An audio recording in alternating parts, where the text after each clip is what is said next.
Bonjour à tous et à toutes et bienvenue à cet épisode 282 de Sur la Terre des Hommes. On approche dangereusement du 300e. Mon cher Jonathan Saint-Prof, comment vas-tu? Hey, salut Jay, ça va bien? Je tiens à m'excuser de t'avoir laissé sur un coït interrompu hier et de ne pas m'être emporté pendant l'assemblée syndicale où j'ai décidé de seulement tenir ma langue, fermer ma gueule, puis juste attendre pour voter. un bout de la réunion, n'est-ce pas? Ouais, j'ai manqué le début, puis quand je suis arrivé, je me suis dit, genre, ça vaut-tu vraiment la peine de m'emporter pour ce que ça va donner? Fait que j'ai décidé de... J'ai été mature dans ma décision, parce qu'en temps normal, je me serais défoulé, puis c'était pas de la faute à personne qui était là, c'est pas de leur faute si négocier, c'est du gros n'importe quoi. Là, je vais pas me mettre ta cousine à dos en plus. Non, c'est vraiment pas de leur faute à eux autres, c'est pas eux autres qui négocient, on s'entend, là. C'est pas des instances de négociation. Mais non, justement, moi, juste pour l'inside un peu, là, j'étais sur Messenger, puis j'étais là, ah ouais, Joe, là, c'est le temps, vas-y, ben, emporte-toi.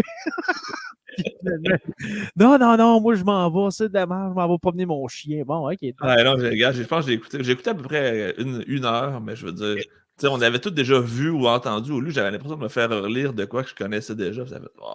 Exactement, puis le vote n'était pas après. Moi, j'étais déçu de ça parce que... Moi aussi, j'attendais. Ben, en fait, je m'étais connecté juste pour ça. Sinon, je n'aurais pas assisté si j'avais su que le vote se faisait ce matin, mais de la minute que le courriel est rentré avec le vote, je me suis gâté. Ouais, mais voilà. Alors, non, moi, j'étais là les 3 heures que ça a duré. Je faisais d'autres choses en même temps, faut le dire.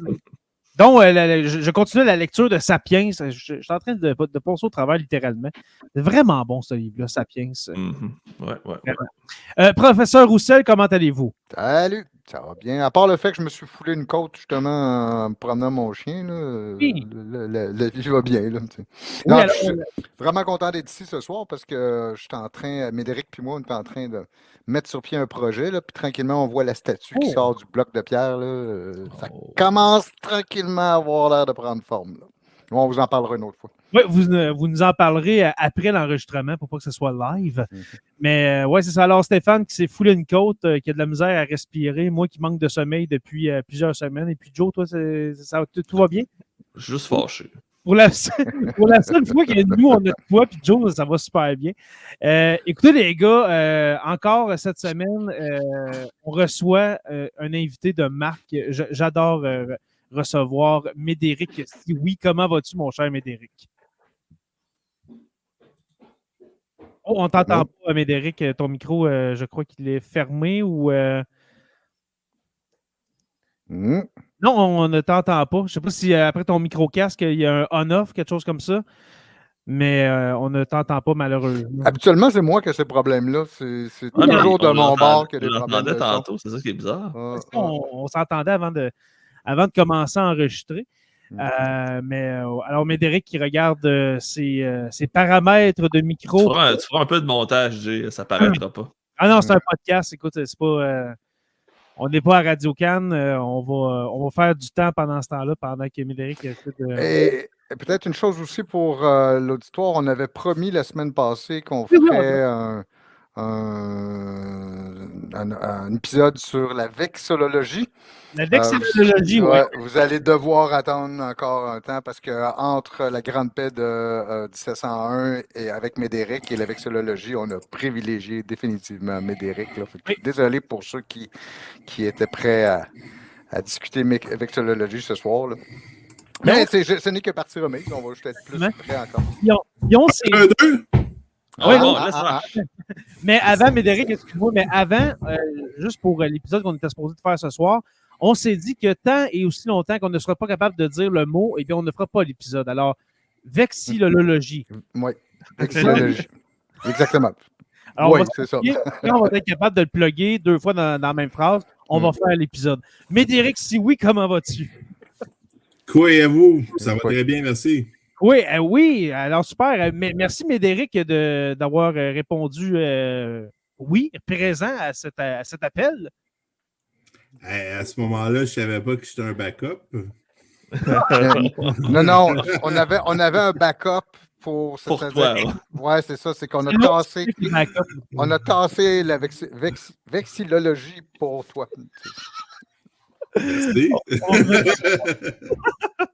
Alors, Médéric, en passant, c'est avec l'aide de notre cher Stéphane, justement, qu'on a réussi à encore entrer en contact avec toi, oui, dis-je bien, pour parler d'un sujet très intéressant. Et puis, je crois qu'on en avait parlé, excuse-moi, mais dans notre chat sur Messenger ou même à la fin d'un épisode ou quelque chose comme ça, mais c'est la Grande Paix de Montréal. Et puis ça, c'est un sujet très intéressant parce qu'en secondaire 3, je viens d'en parler avec mes élèves et puis je crois que je vais leur conseiller d'écouter cet épisode de Sur la Terre des Hommes. Il y a justement quelqu'un dans le chat qui dit quel timing. Je discute justement de la Grande Paix de Montréal avec mes élèves jeudi. Ben, tant mieux, ça va te donner une perspective peut-être différente que celle qui est dans le cahier d'activité ou dans le programme parce qu'il n'y a pas grand-chose sur la Grande Paix de Montréal, mettons. Non, c'est vraiment un petit paragraphe. Je crois que c'est environ 8-9 lignes et puis c'est tout. Et puis, le commentaire vient de Facebook User. Peut-être mon cher ou ma chère, juste activer StreamYard dans Facebook pour qu'on voit qui tu es ou juste nous dire dans le chat qui tu es exactement pour qu'on puisse mieux communiquer avec toi. Alors oui, on est timé. Alors, la Grande Paix de Montréal, ça s'enseigne en ce moment dans les écoles secondaires au Québec. Ben, sûrement les écoles de la FSE, parce que ceux de la FAE, je crois qu'ils sont un petit peu en retard. Là, je pense pas qu'ils sont encore rendus là. T'es rendu où, toi, à peu près? Moi, là, je suis rendu à la guerre de la Ligue d'Augsbourg. Je commence à parler de la conquête. T'es en avance sur moi. Moi, je viens de finir le rôle de l'Église catholique en Nouvelle-France, puis les grandes villes de Nouvelle-France. Ah, peut-être un cours ou deux d'avance. Les boys, vu qu'on est timé avec le programme, on devrait peut-être demander une contribution du ministère. Ouais. Ça pourrait être pas pire, ça, dans les livres interactifs, à cette heure, tu peux cliquer sur des liens externes. Ça pourrait être un lien vers notre épisode sur la Grande Paix de Montréal, directement dans le cahier numérique. J'adorerais mettre au montage, tu sais, ce qu'il y avait dans les vieux passe-partout, là. Cet épisode est présenté par le ministère de l'Éducation du Québec. Ouais, entre le miel et la compagnie de construction. C'est Bernard Drainville qui dit le call en plus. Là, ouais, en plus. Non, mais c'est ça. Médéric, on voulait parler de la Grande Paix avec toi parce que c'est, d'après moi, parce que moi, c'est ce que j'ai enseigné à mes élèves la semaine dernière. D'après moi, c'est un événement fondateur, pas juste de la Nouvelle-France, mais de l'histoire du Québec. Cette Grande Paix qu'on a réussi à signer avec près de, c'est 49 nations autochtones. Ça n'a aucun bon sens pour le début du 18e siècle. Là. Une quarantaine, si je ne me trompe pas. Ouais, entre 40 et 50 nations. Ouais. On dit 39 sur Wikipédia. 39, OK. Ouais. 39 plus les Français. C'est 40. Ouais. Un 39 US, mettons. Toi, premièrement, Médéric, comment tu vois ça en général? Là, on va commencer la discussion là-dessus. La Grande Paix de Montréal, pour toi, c'est quoi? Comment c'est important dans notre histoire, la Grande Paix de Montréal de 1701? Ben, depuis que je travaille avec Stéphane, la notion de culture stratégique, je vois ça un petit peu différemment, même si je le vois de la même façon, mais je suis maintenant mieux positionné pour l'intégrer dans cette réflexion-là. Mais moi, contrairement ben, c'est sûr que moi, je la vois d'une perspective des Premières Nations, puis c'est sûr que ça n'a pas la même le même aftermath, le même leg qu'on soit Canadien, Français, aux partisans de la Nouvelle-France, aux Premières Nations. Contrairement à ce qu'on peut penser, parce que l'image qui est véhiculée, c'est une image vraiment importante, respectueuse des façons de faire des Premières Nations pour créer l'harmonie, pour favoriser la paix, etc. Alors que sans voler le punch de l'émission, on verra tout au long de cette émission que les conséquences et les conclusions seront tout autres pour les Premières Nations. Ouais. Disons qu'on a blanchi un peu l'histoire, comme on dit. C'est vrai, dans le sens littéral et dans le sens propre et pas propre. Exactement. C'est vrai, Médéric, qu'on voit la Grande Paix de Montréal comme, tu sais, on a des fresques incroyables qui montrent justement, qui démontrent que la Grande Paix de Montréal, il y a eu fraternité, Et on a parlementé, tout le monde a fait un discours, chacun son tour pour en arriver. Avec la mort, on va en parler certainement, mais avec la mort de Condiaron, quasiment à la veille de la signature qui était un peu l'instigateur de tout ça, qui était un peu le porte-parole de cette grande paix-là. Qui était vu par les Français blancs comme le plus français des sauvages qu'on disait dans ce temps-là. On le voyait vraiment comme, c'est bizarre de dire ça avec notre culture du 21e siècle, mais c'était un des leurs pour les Français, là, pour les gouverneurs et les grandes instances françaises qu'on dit à Roncle. Ben, pratiquement un Christ qui va mourir pour la cause. Un martyr, c'est un martyr, littéralement. Il a pogné à la grippe parce qu'il y avait une épidémie. En plus, pour nous, c'est un Wendat qu'on dit à Roncle. Donc, c'est sûr que dans ma famille, je continue à penser que c'est un très grand homme, mais probablement avec un recul différent aujourd'hui, dans le sens que puis ça, je pense que c'est la meilleure leçon qu'on peut donner aux gens. Nous, contemporains, on est des très mauvais juges de l'histoire, parce que là, on pourrait juger, par exemple, avec les connaissances qu'on a aujourd'hui, les conséquences de la Grande Paix, puis ce qui arrivera par la suite. On pourrait juger les intentions et les actes de Condiaron en pensant qu'il a fait la mauvaise chose. Mais rappelons-nous, ça, je pense que les gens doivent se rappeler ça, là, parce que en histoire, on essaie trop souvent de juger les gens, mais à ce moment-là, il pensait qu'il faisait la meilleure chose pour son peuple.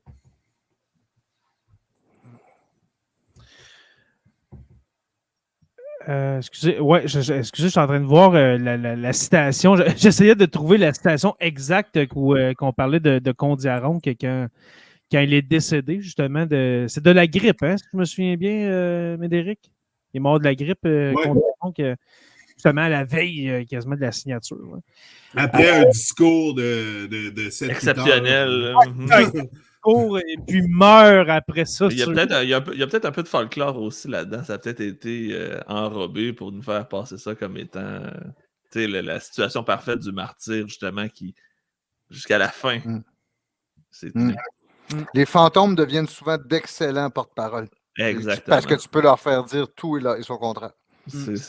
Merci d'avoir mis des mots sur ce que j'essayais de dire sans avoir les mots qui sortaient. On pourrait demander à Fidèle. Puis on disait aussi de Condiaron, justement, quand il est décédé, qu'il y a eu un service funéraire digne des grands nobles français.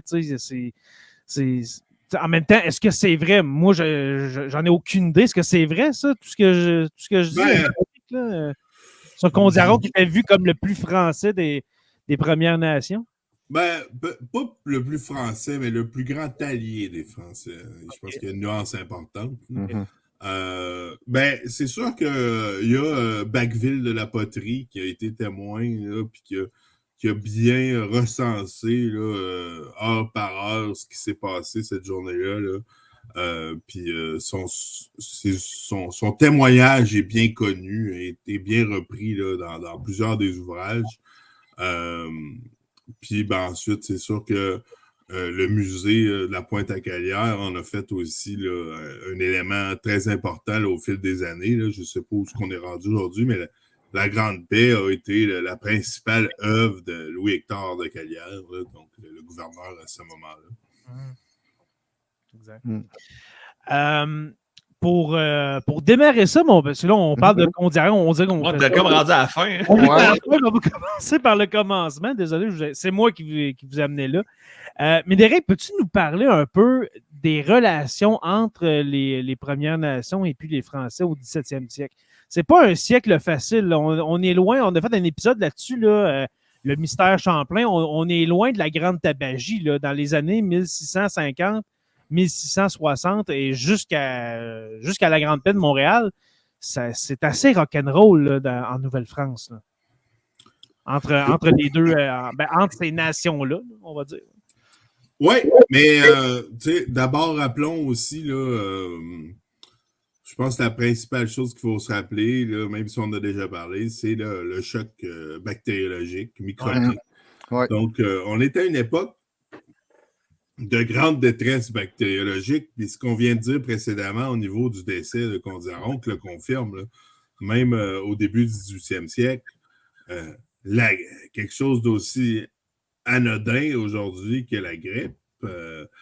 Bon, ça dépend où se constitue dans l'échelle d'un CIUS, mais quand même, aujourd'hui, somme toute, ça reste normalement assez bénin.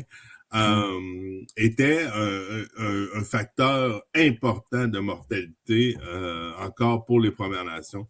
Donc, tout au long du 17e siècle, la mortalité de la petite vérole, de la grippe et autres maladies est extrêmement importante, voire 90% de dépopulation, là, tout dépendant des nations en fonction de leur degré de contact avec l'homme blanc. Donc, ça, c'est une chose à prendre en compte. Ensuite, il y a toute la question de la guerre pour le contrôle des fourrures, de la traite des fourrures. Il y a deux camps. Hein. Il y a les Haudenosaunee, les Iroquois d'un côté. Puis on a tendance, si je vais aller dans vos questions tout de suite, à mettre la question des Anglais dans l'équation. C'est important de rappeler que les Anglais ne rentrent pas dans l'action, dans ce portrait-là, avant pratiquement les années 1670. Un peu sur la côte Est, mais les principaux alliés jusqu'à la défaite de New Amsterdam, de la Nouvelle-Hollande, c'est les Néerlandais ou les Hollandais, jusque vers 1660 quelques. Donc, c'est eux les principaux alliés, c'est eux qui font du commerce avec les Haudenosaunee, surtout les Kanien'kehá:ka ou les Agniers, comme on dit à cette époque-là. Donc, c'est important de le dire parce que ça nous permet vraiment de comprendre c'est quoi aussi la Grande Paix, puis d'où ça vient. On a tendance à penser que les Haudenosaunee voulaient exterminer les Français, mais ils voulaient surtout exterminer leurs alliés, ou du moins le commerce. Ils voulaient pas, excusez, je vais rephraser. Ils voulaient anéantir ou terminer le commerce qu'il y avait entre les alliés et les Français pour prendre la place au niveau du commerce. Notamment des Hurons qui a eu la destruction totale de la Huronie là, à la fin des années 1640. Là, ça a été désastreux, justement, qui a amené les quelques Hurons qui restaient à aller près de Québec, justement. On a une vision différente, là, mais c'est plutôt la dislocation de la Confédération Wendat qui est arrivée à ce moment-là, parce que au tournant des années 1645, dû à la dépopulation de la maladie, les Wendat sont passés de peut-être 50 000 là, au tournant du 17e siècle à moins de 5 000. Ah ouais. Quand même.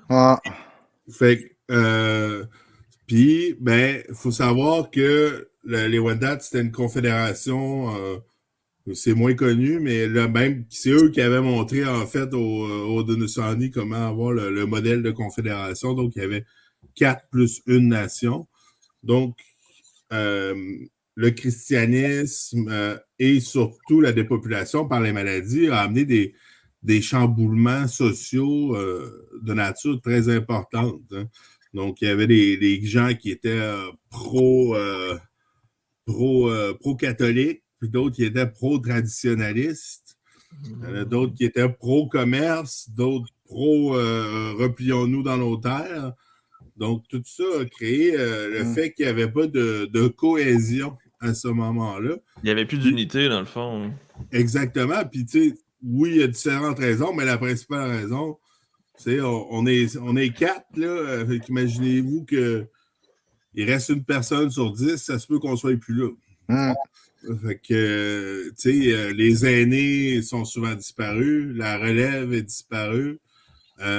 Donc, tout ça amène un chamboulement social incommensurable. Donc, quand les Haudenosaunee attaquent en 1649, oui, il y a des morts. Il y a quelques morts, mais la grande majorité des gens survivent.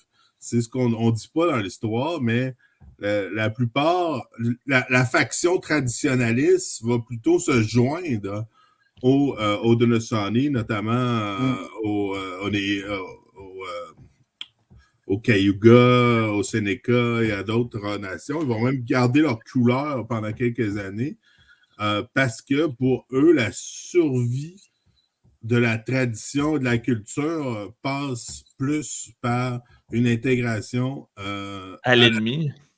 À l'ennemi, mais qui est un frère, en fait. Oui, effectivement. C'est pas exactement la même chose, mais beaucoup plus proche qu'un Français. Qu'un Français, exactement. Excuse-moi, mais. Ce que j'avais compris. Vas-y, Stéphane. Non, c'est une précision que je veux. Vas-y. Moi, dans le fond, c'était juste parce que de mémoire, c'est un peu ce qui est arrivé. Dans le fond, tout le monde s'est disloqué puis se sont recollés sur d'autres nations aux alentours. Donc, elle a disparu en tant que nation, mais les membres se sont peut-être juste regroupés ailleurs sur le territoire, de ce que je comprends. Exactement. Ça, c'est important parce que quand on dit la destruction des Wendat, de la Huronie, c'est pas vrai au sens physique. C'est qu'il y a eu une dislocation de ce qui était la Confédération, puis il y a eu un repositionnement des gens en fonction de leur allégeance ou de leur préférence. Juste une précision pour l'auditoire, puis pour moi aussi, finalement. Quand tu parles des Haudenosaunee, c'est ceux qu'on a longtemps appelés les Mohawks, dans le fond. Les Iroquois. OK, c'est l'ensemble des 5 nations iroquoises. OK, d'accord. Vois-tu, ça valait la peine que je t'interrompe. Effectivement. Comme Jérémy a montré, là, on voyait les 5 nations. Les 5 nations, auxquelles une 6e va se rajouter au 19e siècle, je pense, au 18e siècle. Vers 1720, okay. si je ne me trompe pas. Ça vient devenir la Confédération des 6 nations. OK, good, merci. Puis, fait que dans le fond, ça, c'est la prémisse de base. Parce qu'avant ça, l'Alliance fonctionnait, somme toute, assez bien, avec les Wendat en tête. Après ça, d'autres nations qui étaient également intégrées dans l'Alliance avec les Français. Mais il faut quand même comprendre que cette alliance-là n'était pas une lune de miel constante. Mm-hmm. Il y a eu beaucoup d'accros, de remises en question, d'enjeux, de défis et de presque points de rupture, OK? À plusieurs moments, parce que ce qu'on a expliqué, là, les différentes factions, ça a existé pratiquement tout au long de l'Alliance. Puis, d'ailleurs, c'est un peu ça qui va causer une certaine perte, c'est que les Français avaient peur aussi des Wendat d'une certaine façon, parce qu'il y avait peur que la faction non favorable prenne le dessus et s'allie peut-être avec les Iroquois, avec les Haudenosaunee, ou arrête l'alliance, ou fasse des alliances avec les Anglais ou les Hollandais. Là, c'est tout le commerce des fourrures qui se serait effondré parce que c'était littéralement eux qui étaient, je veux dire, les intermédiaires entre les différentes nations et les Français. C'était la porte d'entrée, la Huronie. Exactement. Pour descendre vers le c'était les marchands de fourrure, entre parenthèses. Exactement. Puis c'est pour ça qu'ils vont refuser systématiquement d'armer d'une façon considérable avec des mousquets les Wendat, alors que les Hollandais, eux, c'était des... s'en foutaient un peu. Eux autres, c'était des vrais commerçants. C'était... Back de and la forth. business. Il n'y avait pas d'alliance, il n'y avait pas non plus de loyauté, je pense, eux autres. T'as de la fourrure, j'ai des guns. On fait un deal. Exactement. Puis c'est le moment qui est quand même important au niveau technologique, c'est l'arrivée massive de Flintstone Musket, là, des mousquets à pierre de silex, qui était une avancée technologique incroyable comparée à la fameuse arquebuse de Champlain pour faire du pouce sur un hypothèse précédent. Ouais. Donc, c'était... puis beaucoup plus précis, beaucoup plus rapide, beaucoup plus léger, beaucoup plus maniable. Donc ça a été beaucoup déterminant parce qu'avant ça, l'arquebuse n'était pas nécessairement un avantage compétitif vraiment important, à part la première fois, comme on en a parlé l'autre fois, à cause du bruit et de l'effet surprise. Mais ça, ça donne une chance. Après ça, c'est fini. Oui, puis l'arquebuse, en fait, c'est son système d'armement. Là, quand il s'agit de l'allumer, d'enflammer la poudre, là, c'est là que ça devient extrêmement compliqué, puis c'est long. Alors que le mousquet, tu peux tirer jusqu'à 3 coups par minute. C'est 45 secondes pour recharger une arquebuse, me semble. Le temps de mettre la poudre, mettre ta balle, d'aller à côté de ça. Oui, puis c'est aussi l'allumer. C'est l'allumer qui est problématique aussi, parce qu'il faut que tu aies une mèche allumée que tu vas déposer dans ton dans l'œil du baril. J'ai oublié le nom, là, de la chambre d'explosion. Là, j'aimerais qu'on parle des... parce qu'on en parle beaucoup dans le programme d'histoire au secondaire. Les fameuses guerres iroquoises, justement, les guerres franco-iroquoises, où est-ce que les Iroquois vont attaquer les villages, on ne va pas dire les villes, parce que dans ce temps-là, c'est vraiment des villages, surtout de Montréal, des villages dans la vallée du Saint-Laurent. Et puis là, j'aimerais, Stéphane, que tu nous parles de quelque chose que tu as trouvé aujourd'hui. Dans le fond, c'est d'actualité. C'est la semaine dernière qu'on va trouver une lettre de Jeanne Mance. Oui, c'était les historiens je ne me souviens plus, en fait, j'ai entendu la personne à la radio, à Radio-Canada, qui racontait qu'on a découvert une lettre inédite de Jeanne Mance. Et le contenu de la lettre aussi est assez explosif dans le sens où c'est pas quelque chose de nouveau. Okay? Médéric en parlait il y a 3 ans. J'ai écouté un podcast, un balado où Médéric parlait précisément de la vision de Jeanne Mance, puis du legs intellectuel de Jeanne Mance aussi. Mais dans cette lettre-là, ce qu'elle dit, elle dit que la Nouvelle-France est sur le point de s'effondrer, la colonie est sur le bord du gouffre. Et elle va demander donc de l'aide pour la colonie.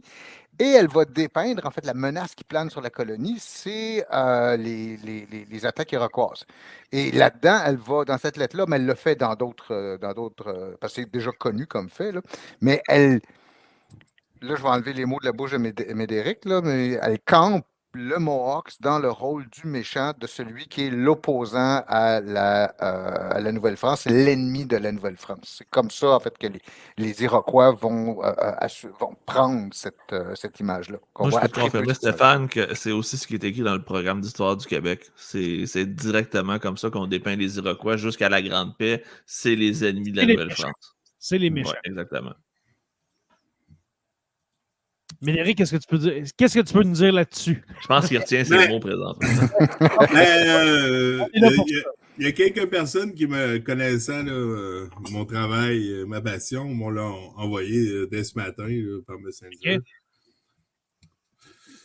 Puis, pour moi, il n'y avait rien.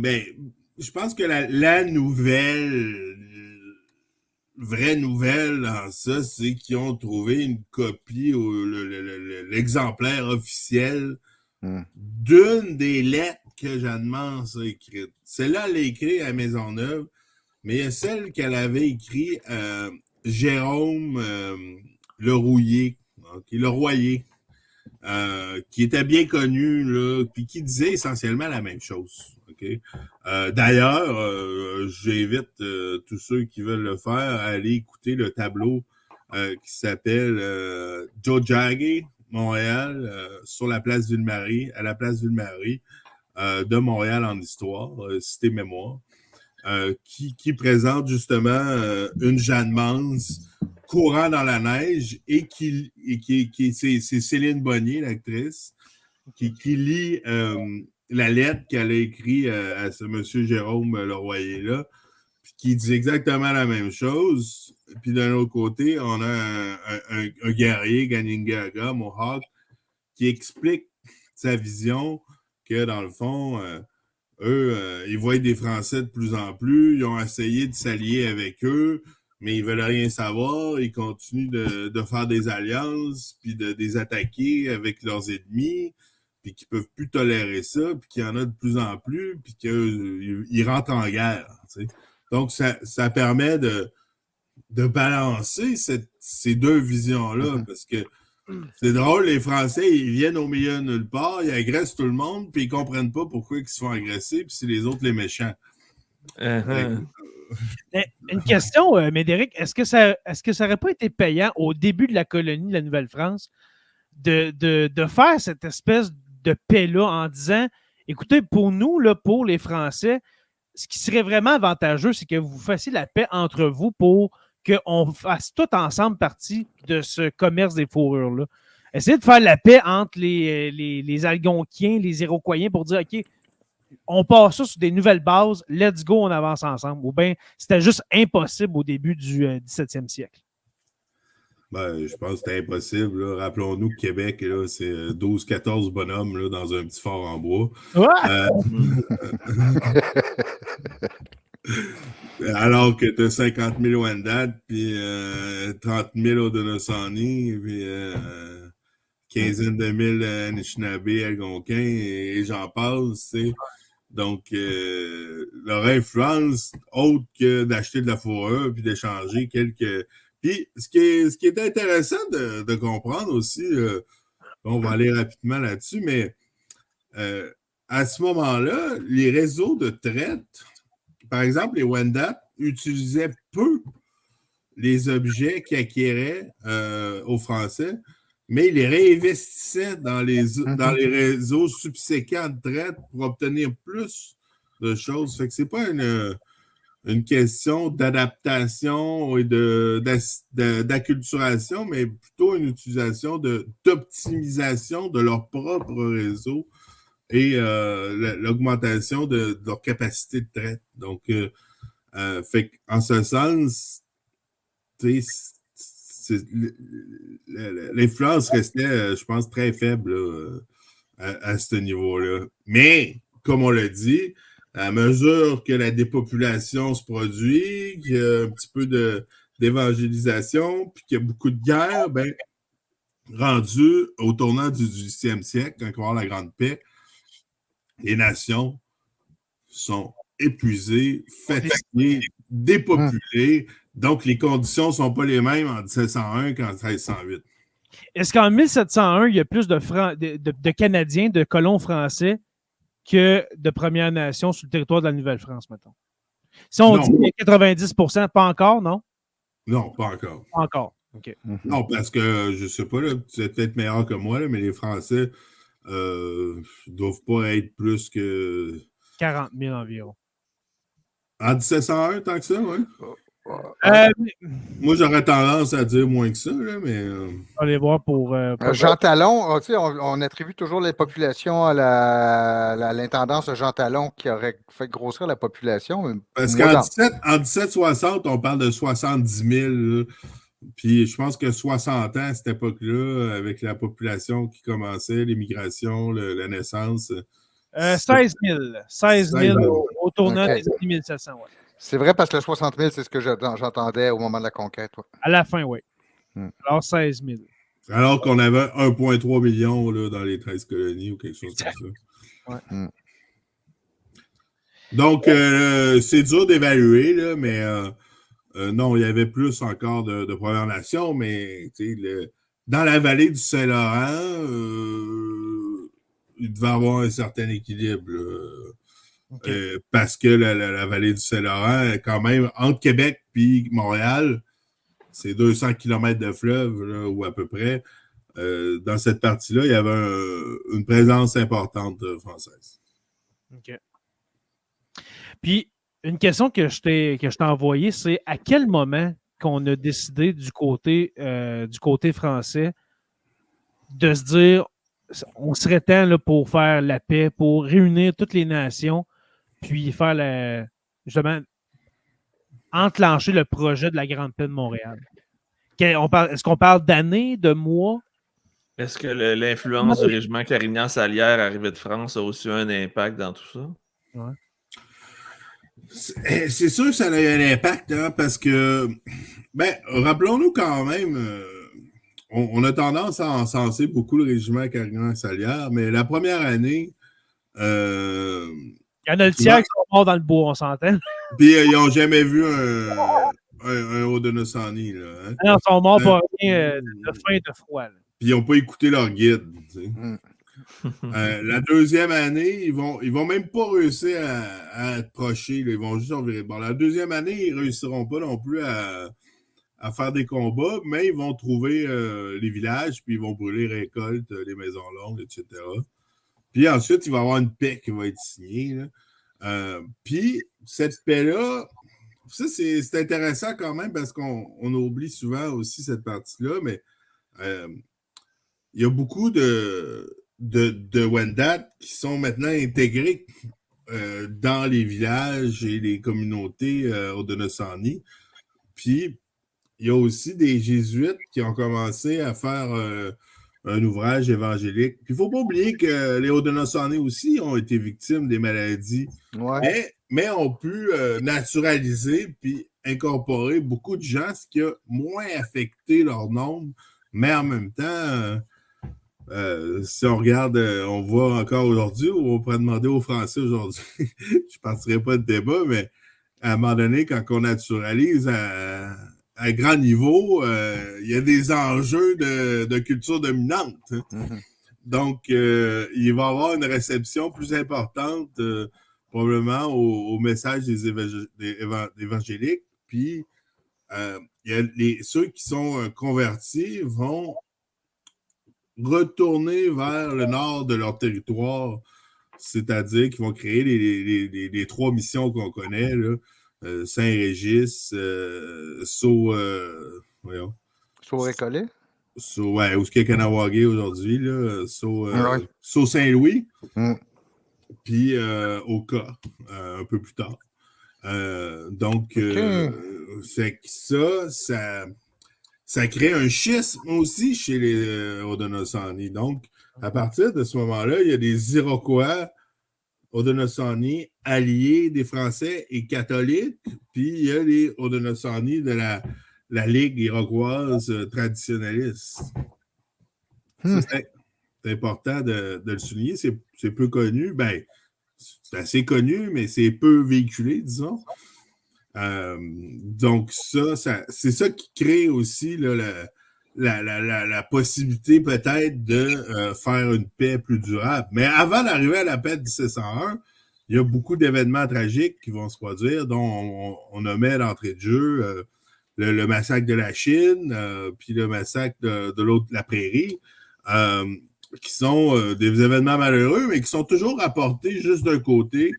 Alors que de l'autre côté, que ce soit précédemment le gouverneur Frontenac et ensuite le gouverneur de Denonville qui vont aller attaquer, brûler, incendier, capturer, envoyer sur les galères de nombreux Haudenosaunee, ces gens-là ont contre-attaqué. Hein. La guerre, c'est ça. Hein. Quand on joue à la guerre, on peut attaquer, mais on peut se faire brûler aussi. Hein. C'est important de rappeler que la violence, il y en a eu de tous les côtés. Puis il n'y a pas personne qui est parfait. Puis la violence, quand il y a de la guerre, il y a de la violence. Frontenac, dans le fond, va être rappelé en France. On va envoyer Denonville. Et puis, à la mort de Denonville, on va dire à Frontenac, retourne-y, s'il te plaît. Ouais, mais là, Frontenac est un peu vieux. Puis, rendu genre quasiment 65-70 ans, quelque chose de même. Là. Et il est porté sur une couche là, dans un combat. Là, fait que une litière. Oui, exactement.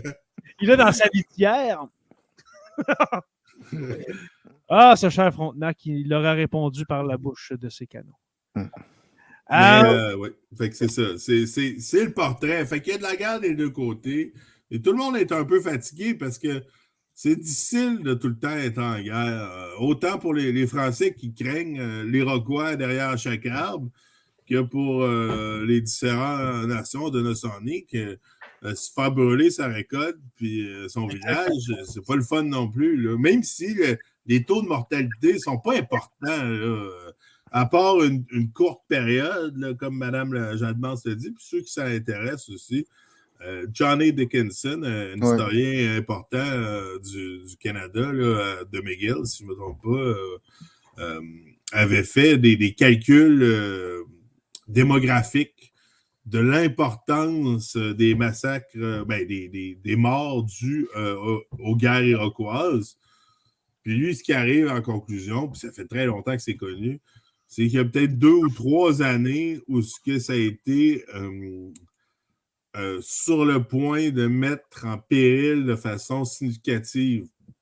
Parce que sinon, c'est quelques pourcents de mortalité. Là, Puis, il faut se rendre... À Québec, il n'y en a pas là, de mortalité. Puis à cette époque-là, c'est Québec, la principale ville. C'est pas Montréal. Ben, principal hameau ou village. Montréal, c'est que Montréal n'est pas protégé comme Québec. Il faut dire ça. Puis Québec, la ville est loin. Là. Tandis que Montréal est à l'entrée, est à côté du territoire iroquois. Là. Exactement. En tant que Montréalais, je ne suis pas d'accord, là, mais encore, je vais m'écouter par les gens de Québec. C'est quoi, c'est remonter la rivière Richelieu puis tu arrives à Montréal, chose de même? Là, la rivière Richelieu, c'était l'autoroute des Ganingaga. Traditionnellement, c'était leur voie aussi pour aller sur le Saint-Laurent parce qu'on pense que le Saint-Laurent n'était pas occupé parce qu'il n'y avait pas beaucoup de monde, mais c'était des territoires de chasse, c'était des territoires de pêche, c'était des territoires comme d'échange. Je vais te demander aussi, Médéric, parce que là, on est à une époque, on est au tournant du 18e siècle, là, on s'entend, fin année 1100, début 1700. Comment on réussit à rejoindre, c'est quoi, 39 nations? 39 nations autochtones, de leur donner rendez-vous un jour donné. On s'entend-tu que c'est dur de dire, OK, tel jour, à telle place, on fait une grande rencontre, toutes les nations de la Nouvelle-France. Est-ce que tu sais comment ça s'est passé, les invitations? Je dis ça de même, mais comment ça a été fait, des invitations pour participer à cet événement-là? Ben, avant de répondre à cette question-là, je pense que c'est important de parler de Kondiaronk. Vous vouliez en parler. Oui. Parce que Kondiaronk va être une personne très influente. Puis, ben, il faut se rappeler aussi c'est qui Kondiaronk. C'est un Wendat, descendant Wendat. Il y en a qui disent c'est un Wyandot, moitié de Sionontate, Wendat. Donc, ben, bref, c'est un Wendat. Qui est né en 1649, okay, au moment où il y a la dislocation de la Huronie. Puis, il faut se rappeler aussi que les Wendat, à cette époque-là, c'est la langue de la lingua franca, comme ils disent. Donc, c'est la langue du commerce. C'est les grands diplomates de l'Amérique du Nord-Est. Donc, ils ont des relations avec à peu près toutes les nations. Okay. Sauf, ils ont des relations plus houleuses, si on veut, avec les Haudenosaunee, mais c'est les seuls avec lesquels ils n'ont pas vraiment de relations diplomatiques, officielles et amicales. Donc quand Kondiaronk naît, il naît en pleine, dans les moments les plus tumultueux, dans plein chaos, etc. Puis aujourd'hui, on associe Kondiaronk à un être de paix, mais toute sa vie, Kondiaronk va être un des plus féroces guerriers que la Terre aura jamais porté. Gengis Khan Wendat. Ah oui, effectivement, une très belle analogie. Puis, il va être tellement belliqueux qu'il va attaquer les différentes nations Haudenosaunee partout. Quand les Français ils veulent pas y aller, ils traitent excusez-moi, c'est des expressions qui sont rapportées de l'époque, mais de couillons, de femmelettes, d'hommes efféminés. Puis il est vraiment pas content. Puis des fois, vraiment un beau, là. Oh oui, quand ils veulent pas y aller, il va tout seul. Puis écoute, tout le monde. tout le monde en a peur. Tu sais, c'est le plus grand guerrier. Il ne veut jamais arrêter. Puis, à un moment donné, comment on dit ça? Au sunset, à l'aube, c'est ça quand le soleil se couche? Non. Au crépuscule, quand le soleil se couche. Ouais, au crépuscule de sa vie, il se laisse tenter par la paix. Mais c'était pas Gandhi, là, toute sa vie. Là. Au contraire, c'était plus Genghis Khan. Mais, à un moment donné, il est rendu, puis Là, puis, je me suis battu toute ma vie. J'ai cherché vengeance toute ma vie. Je suis fatigué. Mes gens meurent. Les gens partout meurent. On n'existe presque plus. Il a dit en Wendat, je pense que John Lennon y a volé, là, mais il a dit Let's give peace a chance. C'est bon. Ben, on rit, mais c'est ça pareil. Fait que il a dit donnons une chance à la paix. Puis tu sais, c'est quelqu'un, on parlait, tu disais, le plus grand Première Nation français, mais c'est un grand allié des Français, mais encore là, de façon pragmatique, parce que les Français servaient il y avait son utilité Kondiaronk pour les Français. Mais les Français avaient leur utilité pour Kondiaronk, parce qu'ils permettaient de se venger et d'attaquer ses ennemis. Je vous reviens dans une seconde, messieurs. Continuez. Puis, ce que tu dis, à fond, Médéric, pour résumer, c'est que Kondiaronk, toute sa vie, il a voulu venger la destruction de la Huronie. Année de la destruction de la Huronie qui est née, dans le fond. En 1840. C'est sa mission divine. C'est la mission de sa vie. Moi, je vais venger mon peuple jusqu'à la fin, c'est ça? Oui, mais il ne faut pas oublier quand même que malgré la dépopulation, la dislocation, les Hurons, les Wendat demeurent quand même les champions de la diplomatie à cette époque-là, même s'ils ont pu le nombre effectif, les effectifs pour affirmer cette diplomatie-là, mais ils vont quand même être, à cause de la tradition, tout ça, être dans les plus grands diplomates de l'histoire. Fait qu'il y a encore des contacts avec plein de nations, etc. Donc, quand il se met du côté de la paix, ben, il fait jouer ses relations. Fait que comment est-ce qu'on a pu prévenir 39 nations? Ben, c'est quand que les gars, ils disent « Hey, Gengis Khan, il y a du bord de la paix. » Peut-être qu'on devrait l'écouter. C'est le temps ou jamais, là.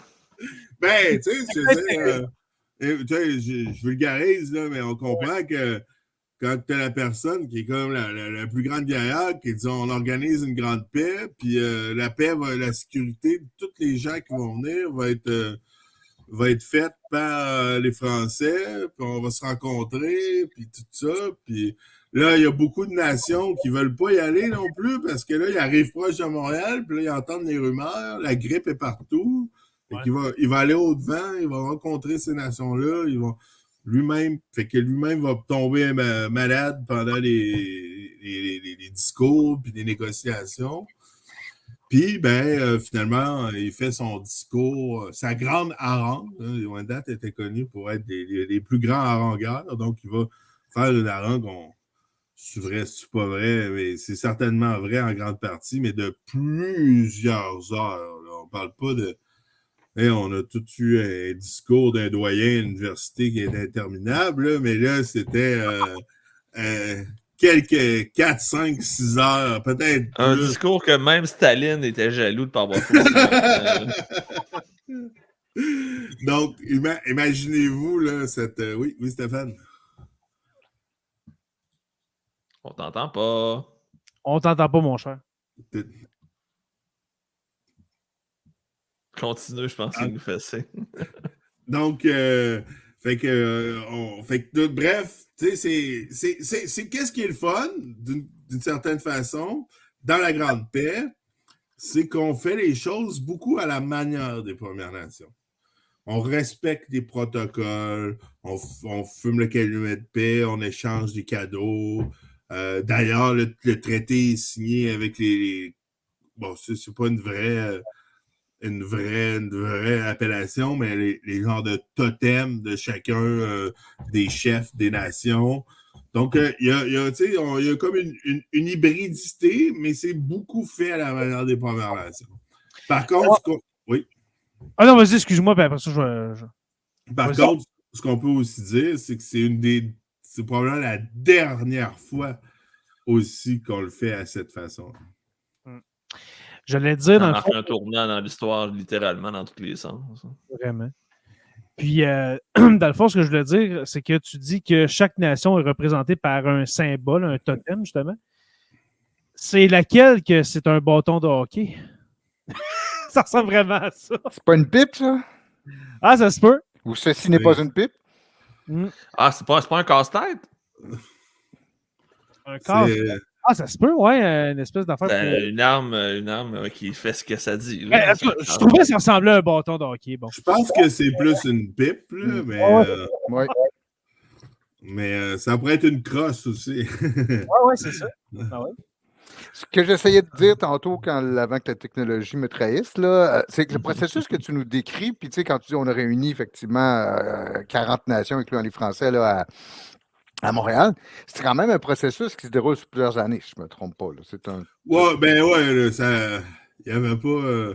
C'est pas la semaine prochaine, on s'entend. Tu faisais pas un appel à tous là, dans Messenger. Donc, oui, ça se dit probablement sur une année précédente.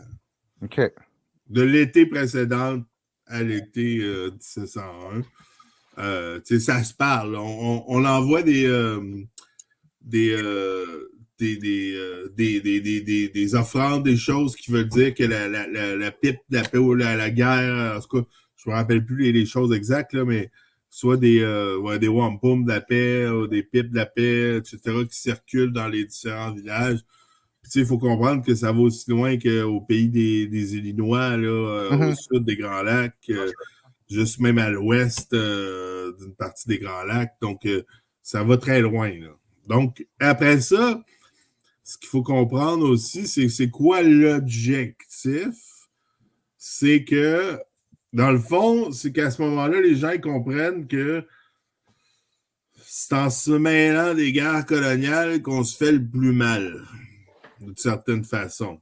Fait que le tour de passe-passe du gouverneur de la Calière, de Calière, c'est qu'il va, dans le fond, proposer que les Premières Nations ne se mêlent plus des conflits coloniaux. C'est ça. Entre les Français et les Anglais à venir. Exactement. Puis, tu sais, ça visait beaucoup... mais rappelons-nous que c'est pas toutes les nations Haudenosaunee qui ont signé la Grande Paix de Montréal. Si je me trompe pas, les Kanien'kehá:ka la signent pas. Est-ce que c'est par peur, justement, qu'il y ait des prochains conflits coloniaux qu'on veut pas que, justement, les 5 nations iroquoises s'en mêlent? C'est-tu par peur, justement, que ça pourrait anéantir la Nouvelle-France si les 5 nations sont avec les Anglais, si ça vient à arriver, dans le fond? Oui, mais moi, je pense que c'est beaucoup plus pour créer un espace de paix au sud des Grands Lacs, parce que si on analyse les conséquences immédiates de la Grande Paix, c'est quoi? C'est l'ouverture de la Louisiane puis du Mississippi comme territoire français. Oh. Parce qu'avant ça, ils ne pouvaient pas passer. Il n'y avait pas, parce que les Illinois, par exemple, bloquaient le chemin aux Français et d'autres nations, alors que là, en les isolant, puisqu'eux, ils ne signent pas, mais ils ont pu les exterminer, les tasser de là, puis ouvrir la Louisiane par le Mississippi. Fait que les conséquences sont beaucoup, beaucoup, beaucoup positives pour les Français. Parce que c'est sûr que ça reste toujours sur papier, là, mais l'Empire français de la Nouvelle-France va tripler après la signature de la Grande Paix de Montréal, parce qu'ils vont être plutôt en paix à l'intérieur, dans le pays, dans les pays d'en haut. Puis Ils vont être bien accueillis partout, dans le fond. Ça. Je ne sais pas à quel point ils vont être bien accueillis, mais... ils ne seront pas tirés dessus, en tout cas. Ils ne seront pas... Oui, c'est ça. Ça crée une zone de paix pour un certain moment. Fait que c'est ça. Puis alors que pour les Premières Nations, ben comme j'ai dit, ça marque un peu le déclin de la diplomatie, exactement Vous voyez, là, tout en bas de Détroit, là, tout ça, là, ça a été ouvert grâce à la... Puis même à l'ouest là, du lac supérieur, grâce à la Grande Paix de Montréal. C'est énorme. Pour ceux qui sont en podcast... Jusqu'aux Rocheuses, à peu près, là. C'est quasiment la moitié de l'Amérique du Nord. Ça n'a pas de bon sens de ce que ça l'a ouvert. Puis on avait un épisode sur c'est là je m'en allais. Justement, l'épisode sur le géant au pied. C'est quoi déjà? Au pied d'argile. Puis dans 2 semaines, en passant, il revient nous voir, le prof d'histoire. Alors, dans 2 semaines, Médéric, ça tente de rencontrer le prof d'histoire. Tu es le bienvenu aussi. On pourrait faire une espèce de grand panel à 5. Ce serait cool, ça. Ça serait pas mal. On va parler de la conquête. Ah! Ben oui. Marc-André Larocque, qui s'appelle le prof d'histoire sur YouTube. Ah, OK. J'adore que je montre ses vidéos à mes élèves. Puis, je crois qu'il y a... Tout ça pour dire que ça donne cette monstruosité-là de territoire, très peu peuplé, très peu défendable, et puis il va arriver ce qui va arriver, c'est-à-dire dans 2 semaines, soyez là. Ben, exactement. Fait que d'un côté, on a une expansion très rapide et mal ficelée, probablement, grâce à cette Grande Paix de Montréal-là. Alors que pour les Premières Nations, ben, c'est la dernière fois qu'on fait de la diplomatie à la mode des Premières Nations. On perd de l'influence. Dans le fond, un peu le contrepoids qu'on avait, ben, il est comme divisé au lieu d'être uni. OK? C'est pas Jojo pour les Premières Nations, mais encore là, comme j'ai dit d'entrée de jeu, les gens disent « Ouais, mais pourquoi qu'on dit à Honk qui a fait ça? » Il voulait la perte de son peuple. Mais non, qu'on dit à Honk, comme on dit, laissons une chance à la paix. Lui, il avait essayé la guerre toute sa vie. Fait que c'est essayons la paix, ça va être probablement bénéfique, tu sais, mais... On n'a rien à perdre. Mais, tu sais, nous, contemporains que nous sommes, on est tellement mauvais juges du passé, puis ça, les gens, ils l'oublient souvent, là. Jugeons les gens à leur intention et non au résultat de leur acte, là, tu sais, c'est important, je pense. Mais comme tu dis, c'est logique qu'après avoir fait la guerre toute sa vie, ils se disent ben, pourquoi pas justement essayer la paix pour tenter de freiner ces guerres incessantes. Et puis, c'est sûr que la paix n'aurait pas arrêté le choc microbien, on s'entend, mais peut-être c'était justement pour assurer peut-être la pérennité de son peuple.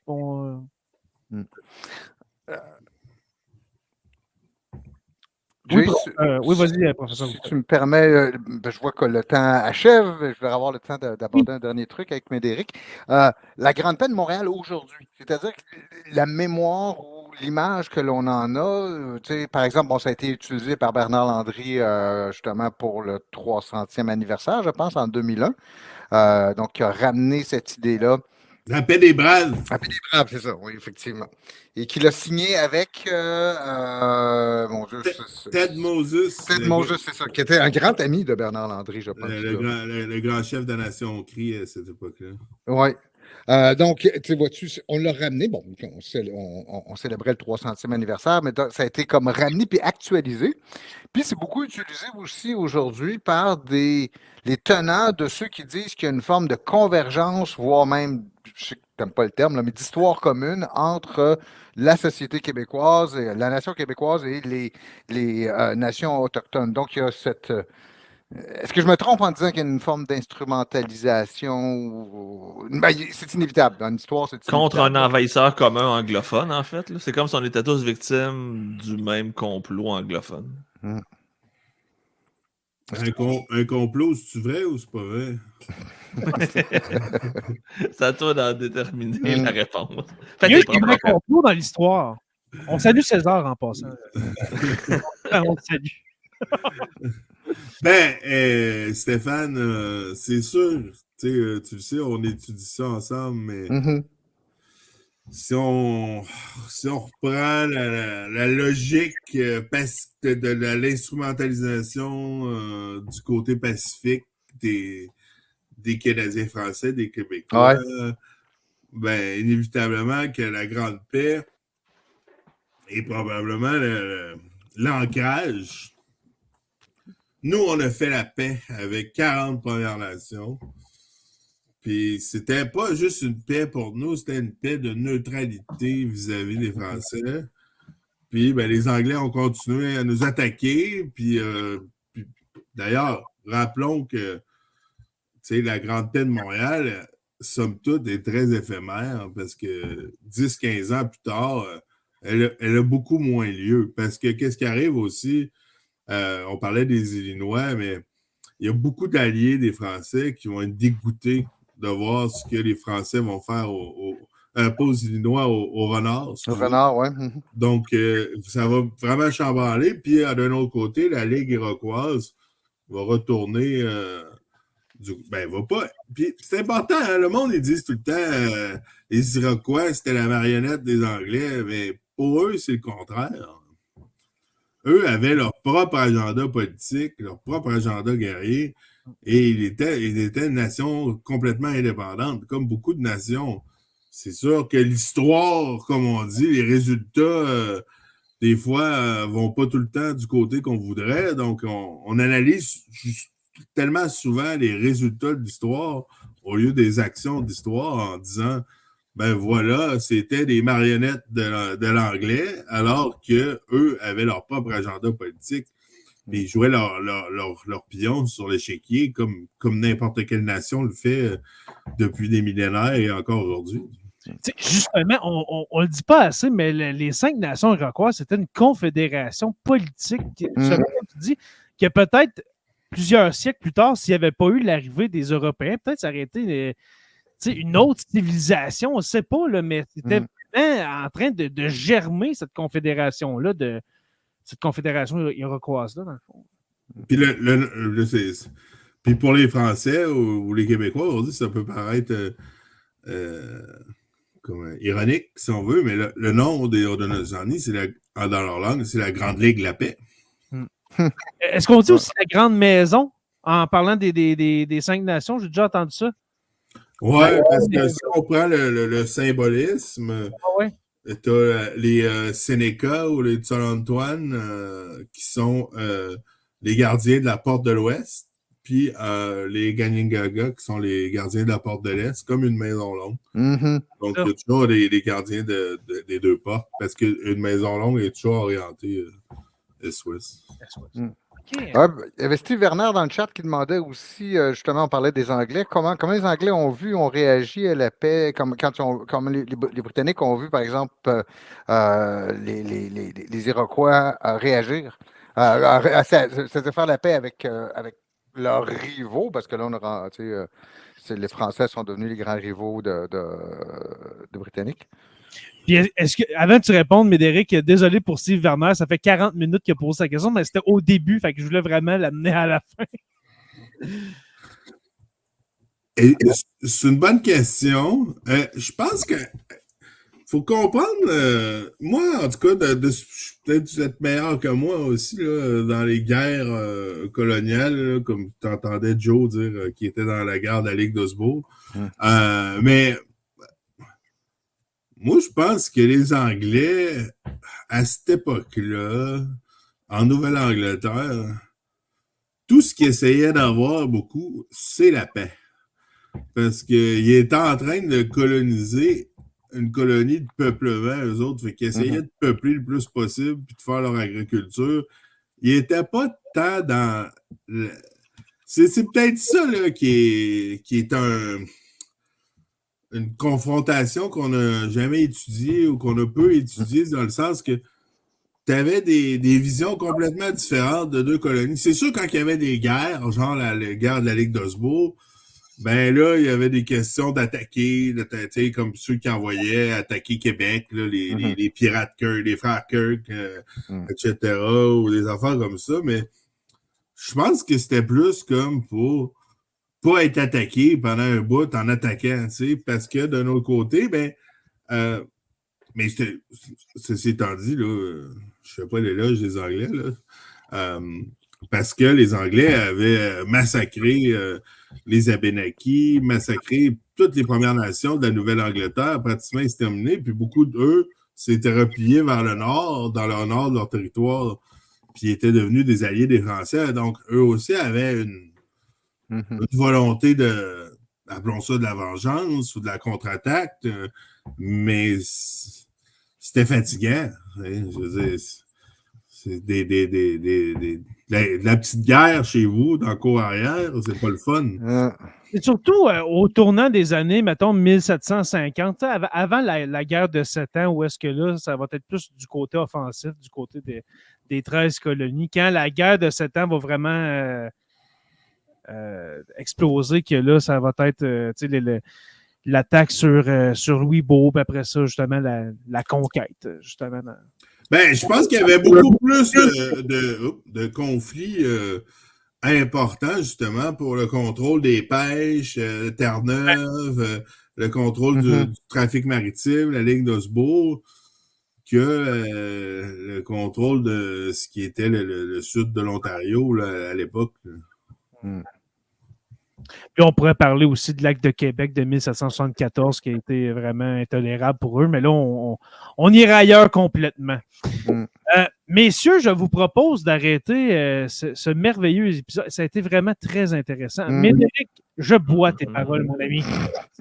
C'est tellement délicieux ce que tu racontes, c'est malade. Merci beaucoup, Médéric. Surtout, c'est différent. C'est ça que j'aime bien, c'est d'avoir une perspective différente sur des trucs. Exactement. Justement, on entend justement l'autre perspective qui nous fait réfléchir justement sur notre histoire, sur l'histoire du Québec. Alors, mon cher Médéric... savoir qui étaient vraiment les méchants entre les Iroquois et les Français. Moi, c'est ce que je retiens de l'épisode. Ouais, aussi. Ouais. Et juste pour rappeler aussi que ça demeure ma perspective à moi aussi, là, avec les connaissances et les biais qui me sont propres, là, je n'ai pas la vérité infuse. Tu sais, d'avoir tous les points de vue, c'est bon dans une discussion, justement. Tout à fait. Ouais. Alors, Steve Werner, justement, qui dit merci beaucoup, Médéric. Alors, merci beaucoup à toi. J'espère qu'on va te revoir bientôt. C'est certain qu'on ne va pas te déranger toutes les semaines, mon cher. Mais est-ce que tu apprécies tes passages avec nous? Moi, en tout cas, j'adore ça. Ah oui, je trouve ça bien le fun. Ouais. Ça fait un petit mardi relax. Hein, on jase histoire comme ça avant d'aller se coucher, hein, n'est-ce pas? Alors, merci, mon cher Médéric. Merci, mon cher Jonathan Saint-Prof. Toujours un plaisir. De ta présence. Merci, mon cher professeur Roussel. Toujours intéressant. Toujours un grand plaisir de venir ici. Yes. Et puis, la semaine prochaine, on va recevoir Émilie Lessard-Terrien, qui est devenue co-porte-parole de Québec solidaire dans les derniers mois, dans les dernières semaines. On va la rencontrer, on va la recevoir, c'est-à-dire parce qu'on est à distance encore. Alors, un bon épisode qui s'en vient la semaine prochaine, ça va être très intéressant. Puis, Stéphane, vas-tu être là? Probablement que oui. A priori, oui. Oui? OK, je pensais que tu avais un... Je vais aller bouder parce que tu ne veux pas parler de vexillologie, mais c'est pas grave. C'est ça. Non, tant qu'on n'est pas capable de le dire, toute la gang, on le fait pas. Non, mais vous la saluerez de ma part? Oui, tu la connais. Un petit peu, j'ai rencontré à l'Assemblée nationale quelques fois. Ah, super, ben oui. Certain qu'on va y dire. Moi, j'ai une grande mémoire, alors je vais m'en souvenir. Mais Stéphane, je te disais ça parce que je croyais que dans notre conversation Messenger, tu nous disais que tu aurais peut-être un empêchement. Parce que c'est jeudi le 1er. Ah, c'est ça, OK. Je pensais l'avoir rêvé. Je n'enseigne plus le jeudi. Il sort le 1er d'habitude, Stéphane. Ouais, c'est ça, je passe à go. Non, ça, je croyais avoir rêvé. Le chèque de pension de vieillesse. Je n'osais pas le dire, Médéric, je suis content que tu l'aies dit à ma place. Il faut que de toute façon je commence à m'habituer à ces blagues-là, parce que ça ira pas en s'améliorant.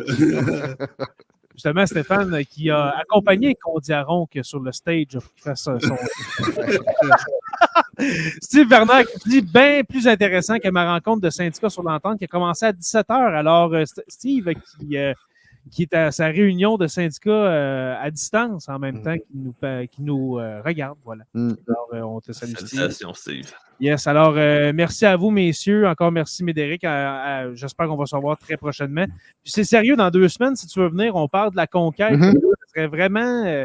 On n'est jamais de trop. Sérieusement, il y a des gens qui disent des fois, c'est peut-être trop un podcast à 5, 6. Moi, je trouve que c'est jamais trop. Au pire, je vais me la fermer pendant l'épisode. Puis, d'être dans la position de celui qui pose une ou deux questions, ça ne peut pas être inintéressant. Si t'es disponible, écoute, ça va être. Un petit peu, là, je fais ça live. Mardi le 6. Le 6 février. Fait que si tu es disponible, mon cher, je t'envoie l'invitation. Juste à nous dire dans notre conversation Messenger. Puis ça va nous faire plaisir de te recevoir cette semaine. Et notre demande de subvention, Médéric et moi, va être déposée le 6. Ou elle ne sera pas déposée, c'est bien malheureux. Une grande journée le 6 pour vous. Alors, merci les gars. Merci aux membres Patreon d'avoir été là ce soir avec nous. Merci aux abonnés de nous suivre, de suivre Sur la Terre des Hommes. Je vous rappelle qu'on est disponible sur Apple Podcast, Spotify, baladoquebec.ca. Je vais commencer à le dire. Je le dis presque jamais, pour ne pas dire jamais, mais Balado Québec, là, si vous voulez partir un podcast, un balado, c'est de l'hébergement gratuit, c'est malade. Là.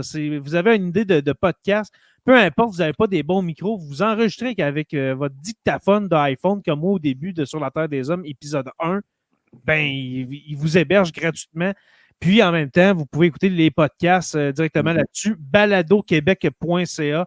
Et puis YouTube, Sur la Terre des Hommes podcast. Merci à nos membres Patreon, les curieux stagiaires et historiens. Érudits, nos deux orateurs, construction avec un S, Rivard de Rwanda et puis le miel Habitémis. Le miel qui était servi au banquet, sûrement, de la Grande Paix de Montréal. Sûrement. Pour les rejoindre, c'est très facile, le patreon.com/SLTDH. Merci à Tout Ce Qui TV de diffuser nos épisodes le dimanche soir. Aux alentours de 18h, des fois c'est 17h30, 18h, 18h30. Alors, ça dépend de combien de temps on parle. C'est ça, là, tu vois, 1h15, c'est parfait. Mais merci à Martin puis à Tout Ce Qui TV de nous rediffuser, devrais-je dire, sur la chaîne Twitch de Tout Ce Qui TV. Alors, on vous salue du passé, mes chers amis. Sur la Terre des Hommes est une présentation des éditions Derniers Mots. N'oubliez pas qu'à tous les jours, nous écrivons l'histoire et on se revoit la semaine prochaine pour une autre page d'histoire de Sur la Terre des Hommes.